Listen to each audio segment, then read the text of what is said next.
So some of the psychological impacts for employees that are more resistant for this design approach. We're going to go look at territoriality, which is an ingrained mechanism in human beings. Essentially, the numbed down, the easier simplified version of this, without really going into depth, would be human beings are more comfortable or safer in an environment where they are able to personalize their space. So with this kind of new open concept, this is kind of de-promoting that notion. There's a lack of office personalization with pictures, photographs, mementos, anything personal for an individual who wants to kind of make it their own. This kind of setup is kind of de-promoting that. With also, this isn't more psychological, but rather physical impacts, an increase in blood pressure, surrounding, depending on the individual, dense environment with influx of people surrounding them, it creates a little more pressure, a little more stress. And depending on the work environment and the crew of work, whatever the work may be, a weakened immune system.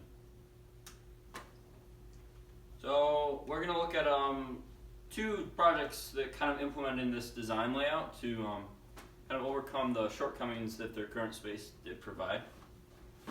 So Steelcase is actually an interesting story because with the setup they currently have, it actually had the option for a lot of the employees to choose working at home rather than incentivizing coming into the office to do their work.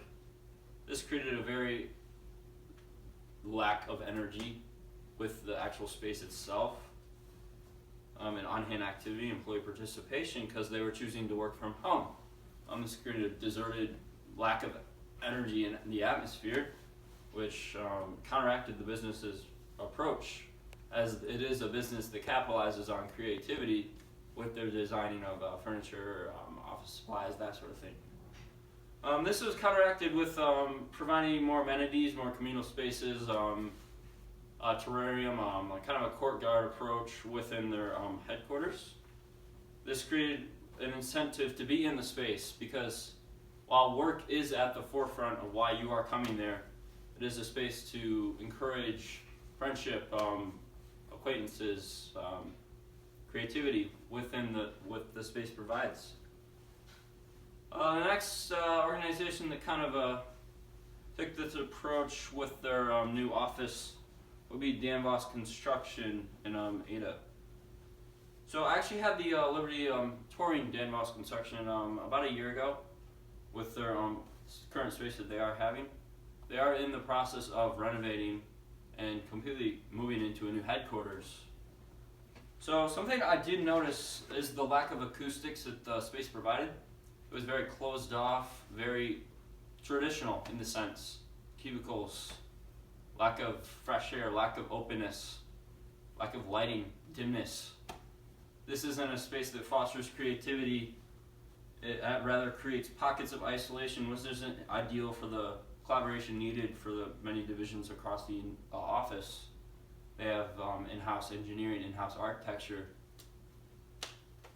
It's needed to collaborate on projects as it's needed for two different divisions to work on one project together. In their current design model with the new office building, they counteracted this by creating a more transparent work environment. This fulfilled the need for more openness as the current setup didn't provide, by light air, fresh new acoustics. With the rendering I did get to see, because they are in the construction process right now, so it's not actually fulfilled yet. But it's a more white walls which attract natural sunlight, which creates a more airy, circulated environment.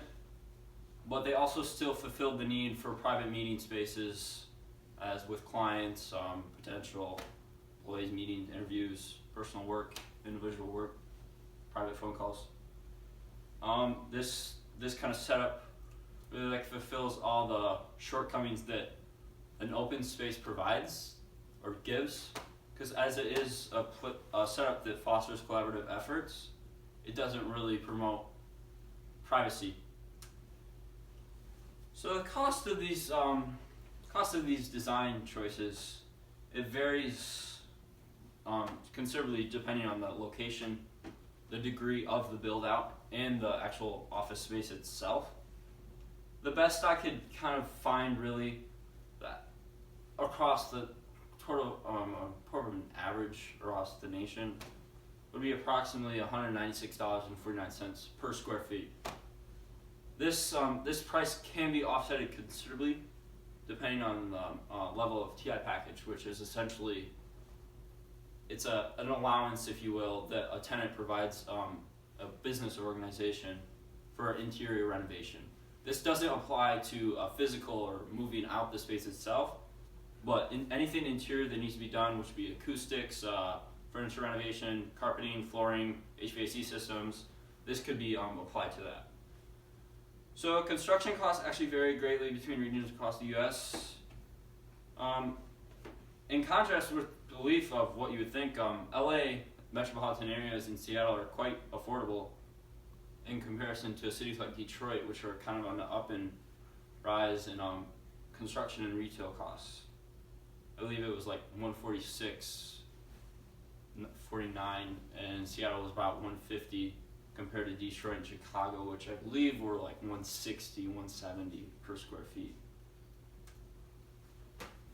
So in conclusion, while these office layouts, they are advantageous because of the increase in productivity and worker morale that they provide a business, proper planning and careful design and consultation of the actual employee itself is essential, because this can help overcome the shortcomings that the traditional business and the open business concept plan provides. And this ensures a smooth transition into the new space. Also, before committing anything drastic, ensure proper research is conducted in relation to the cost and the office build out per geographic region. And investigate if the TI package, what the extent of that would be that your tenant provides. That may offset the cost of construction considerably as well. Thank you for your time.